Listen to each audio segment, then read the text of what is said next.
So if you've got one wildly important goal, which is our terminology, we'll say WIG more than once in this broadcast, then you want to look for 2 or maybe 3 high impact actions that will be the real drivers. And if you just take a simple example, the number one favorite goal of everybody in the world on New Year's Day is to lose weight, right? It's the most popular. Gotta goal. be. I have that goal again this year. I don't know about you. I have it every single year. Well, okay. If you're going to lose weight, there are like 40 things you can do to try to lose weight. You can do a body scan, a blood analysis. You can work with your breathing habits.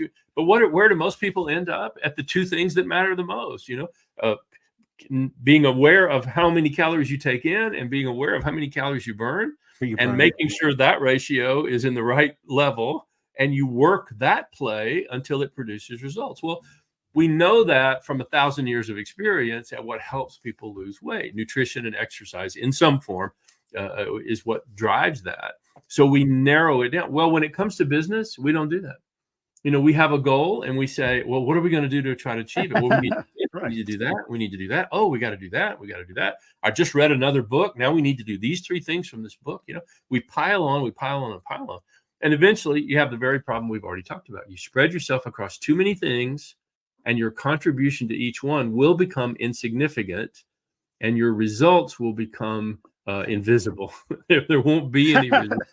The results will be one of the kind of a fun part on the accountability part. As you were talking, I remember I had some flashbacks as you were talking. And one of them was when we told people how wildly important these goals were. And we had the meetings and we had the fanfare. And when I got down to their year-end review, strategy and goals and everything else, accounted for, again, we're holding their fingers up, counted for about, at the most, you could say 10% of someone's annual review, their raise and how they would position themselves and get a bonus. The smallest amount the most minuscule part you could squeeze into their KPIs, the key performance indicators, was projects and strategy. And it was about 10%. And then inside that was about another 5 measurements. That's right. And so, we tell people, after working with people all over the world, Kim, we're pretty clear about that. It takes about 80% of your team's capacity to simply sustain the things you're already doing. So if you're thinking about doing something new, you don't start with 100%. You start with 20%, because 80% is already allocated. And then, most leaders, and I have a lot of compassion because I was in a leadership role almost all of my life, all the way up to being CEO of a big company.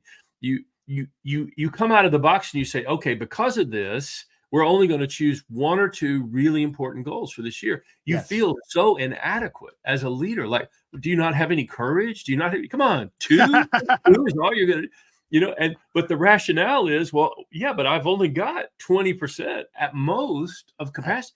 But people fall victim to this. And so then, the average manager gets 10 KPIs a year, 15 KPIs a year. Hey, can I tell you a true story? I was once teaching the 4 disciplines in London to the senior leadership group of one of the most prestigious hotel chains in the history of the world. I'll stop right there because it's a good story.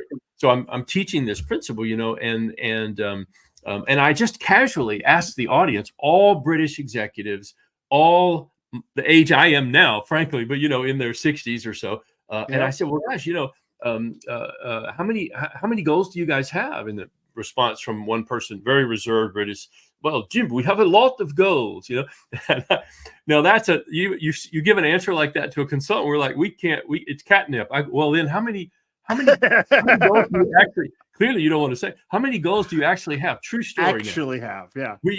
We have 197 goals, Jim. This is my British accent. 197 goals. I was so unprofessional in this moment, my jaw dropped, right? And then couldn't hold it. Yeah. My single most unprofessional moment of my career, I literally said back, 197 goals. How do you achieve them all? True story, hand to heart. Here's what the gentleman said. We don't achieve them. We only talk about them. So that's the problem. When you have too many goals, you won't achieve them. You'll just spend all your Talk- time just talking about them. That is the fun. That's priceless. That's a good story. It's a true That story.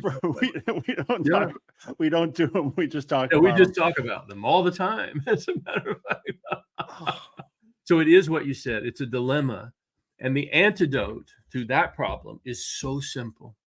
Decide what matters most. Yeah. That's number one. Number two, identify the few things that have the greatest impact on that goal. That's number two. Yes. Find a way to Leverage. make your team feel personally engaged in the achievement of that goal. Make it something that matters, not just another goal. That's number three. And number four, hold yourself to a high standard of commitment and follow through every single week. Those four simple ideas are what have literally, and I say this humbly, revolutionized the execution ability of some of the largest corporations in the world and millions upon millions of mid-sized and small organizations all over the planet. The book is now in 16 languages all over the world. So we've lost track, of how many people are actually using the disciplines, but it's quite a large number.